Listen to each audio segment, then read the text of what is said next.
welcome back to The Buzz. My name's Baylie Barnes, and today I'm here with Annie Candy of Ben's Place Services.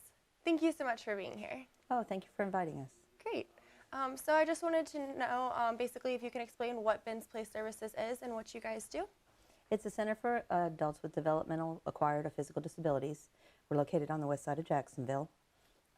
We provide life skills training, art, music, social activities, recreational activities, gardening, and some of our supported employment, which includes helping individuals find a job and keep them, or start their own business.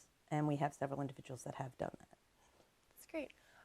So I guess, who is Ben, and how did that come about? The name. That's a pretty funny story. Ben, about 14 or 15 years ago, Ben finished school here in Jacksonville, and he sat around every day, and his mom said, "Ben, you're just sitting around. You know, what's the problem?" And he said, "I finished school and I don't have any friends now. I have nothing to do." So she thought about it, and she said, "Well, what do you want?" And he said, "I want to meet hot chicks." That was his answer to his mom. So she called everybody she knew, and they would get together at the mall or at the theater or library to play games and stuff. And they did that for about 2 years or so. And then they became a 501c3. And they started meeting regularly on Friday nights. And then about 8 years ago, we opened up our own building. We were using other buildings for meeting places. We opened up our own building, and we opened up day and evening. We're open from Monday to Friday from 9 in the morning till 9 at night, and Saturdays and Sundays from 6 in the evening till 9 in the evening. We offer all kinds of activities. Nighttime activities are different than daytime activities. There's art classes and dances and coffee house. Coffee house is a big one. Everybody likes to drink coffee and have cake. So Very nice. So I know you guys do events for them as well, but do you guys put on any events like locally for the community to come out to? Fundraising events. We have monthly. We have a community yard sale. Our individuals set up their tables and sell their things themselves, and then you can rent a space from us for $20 and sell whatever you want. We're located right on Blanding Boulevard, so there's a lot of traffic through there. And then people make donations to us of things they no longer want or need, and we clean them up and sell them in our yard sale. That's one of the ways we fund the center, because we are not funded through the state med waiver programs or anything like that.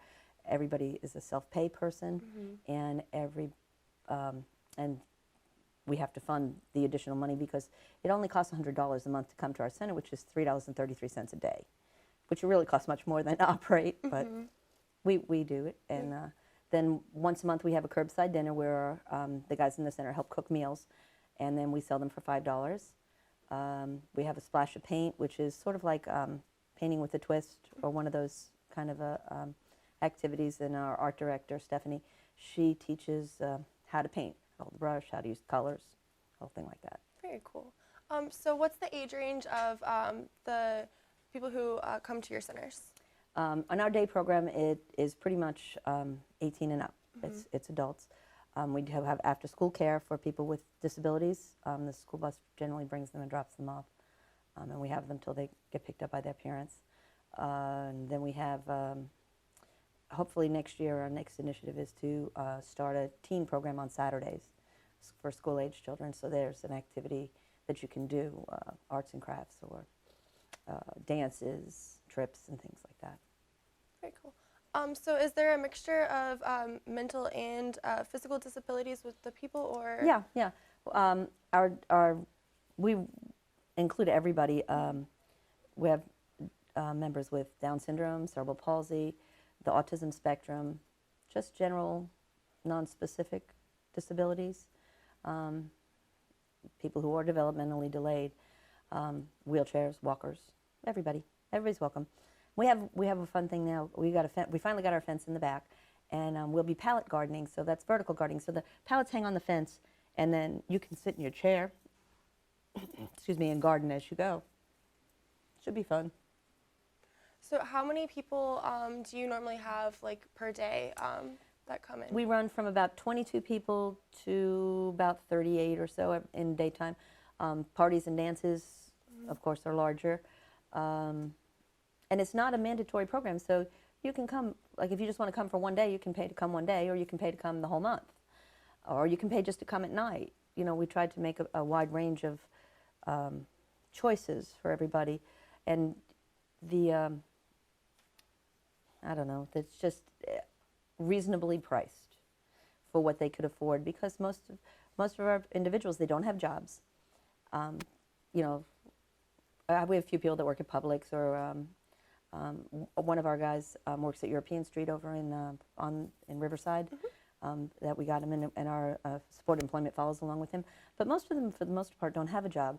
They have the money they make from the crafts they make at the center, and we sell them in a little store we have set up for them. And then we have a few that are starting their own businesses, but they just get their Social Security, so it's hard to charge a lot of money when you don't really get a lot of money. So I guess for the fundraisers, do you do like monthly or? We have monthly the fundraisers. Those 3 are every month. And then in the fall, we're planning on a barbecue competition. Should be fun. We had someone come in and offer to help us with it, so I'm really excited about it. It'll have a cook-off, Hope and Professional, and backyard barbecuers, and then an arts and crafts show and music. Do you guys, where do you normally get most of your volunteers from? Hands on Jacksonville. They are, excuse me, pretty good for us. Told you I'd cry. Sorry about that. It's okay. So we have, excuse me, we have, did it again? It's okay.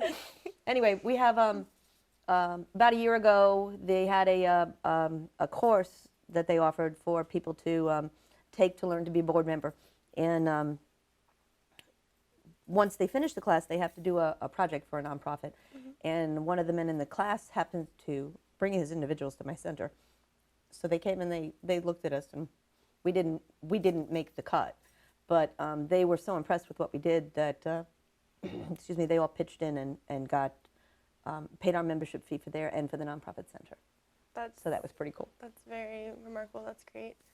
So if anyone else in the community did want to get involved and wanted to help you guys with anything, how would they do that? How can they reach you? You can sign up through Hands on Jacksonville, and we post all kinds of events. In fact, we have a prom coming up this Saturday, and we're looking for volunteers, and we look for a DJ too, and we found him through Hands on Jacksonville, and our volunteers for that. And you can also call the center. We have some of the local schools, the kids from school come in to do their service hours for school. And you can do direct contact with our individuals, or you can, help us with social media, which I'm not very good at. I'm learning. I really am learning. But, I could use some help with that. But just coming in, and a lot of our individuals, they just need someone to talk to sometimes, other than me. And we do have 5 part-time staff. And myself, and but it's nice to have someone else to talk to, that comes in just to hang out with. We have a young man, a gentleman from Paul Davis, and he comes every Friday to shoot pool with the guys, and they look forward to it. They have to be good. Miss Annie says if we can't do our stuff all week, then we can't shoot pool with you, Mr. Chris, and so they look forward to their Fridays with Mr. Chris. Great. Annie, thank you so much for coming today. Oh, thank you. I really appreciate it. I appreciate it very much too. And thank you everyone at home for watching. I'll see you next time.